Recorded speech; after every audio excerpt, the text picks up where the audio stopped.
অন্যের জন্য শুভ কামনা করলে এটা ফিরে নিজের দিকে আসে, এটা খেয়াল রাখেন। এটা একটা লাইফ হ্যাকস শেয়ার করতেছি, আজীবন কাজে লাগবে। অন্যের জন্য যেটাই ভালো কামনা করবেন এটা ঘুরে আপনার দিকে আসবে।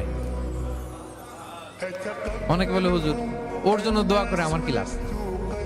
নিজের জন্য আল্লাহ আমারে মাফ করে দাও, আল্লাহ আমারে সমৃদ্ধি দাও, আল্লাহ আমার বেতন বাড়াও, আল্লাহ আমার ব্যবসায় বরকত দাও, আল্লাহ আমার ছেলেরা হাফেজ বানাও, আল্লাহ আমার বউ, আল্লাহ আমার মেয়ে, আল্লাহ আমার আমার আমার সব আমার ভালো আপনি চাচ্ছেন নিজের জন্য, অন্যদের জন্যও চান।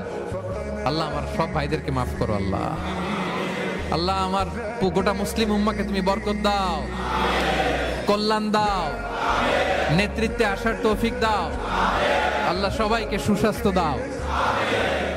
এটা ফিরে আপনার দিকে আসবে।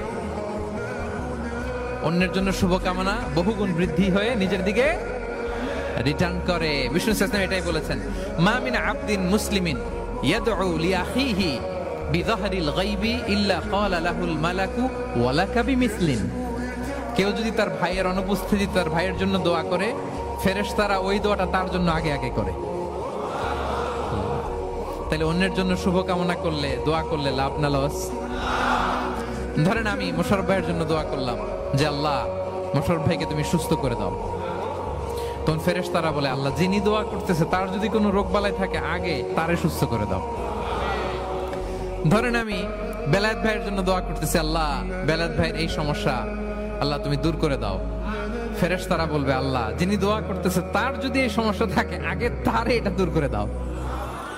ধরেন আমি দোয়া করলাম আল্লাহ আমার এই ভাই, আল্লাহ সে গরিব, তার অর্থের বড্ড অভাব, দারিদ্রতা, আল্লাহ তুমি আমার ভাইয়ের দারিদ্রতা দূর করো। ফেরেশতারা বলে ওয়ালাকা বিমিসলিন, তোমার জন্য এটা, মানে আল্লাহ যিনি দোয়া করতেছে তার যদি অর্থের প্রয়োজন থাকে আগে তার দারিদ্রতা দূর করে দাও। তাহলে বলেন তো অন্যের জন্য দোয়া করলে লাভ না লস? অন্যের জন্য ভালো দোয়া করলে এটা নিজের দিকে আসে। কিসের দিকে আসে?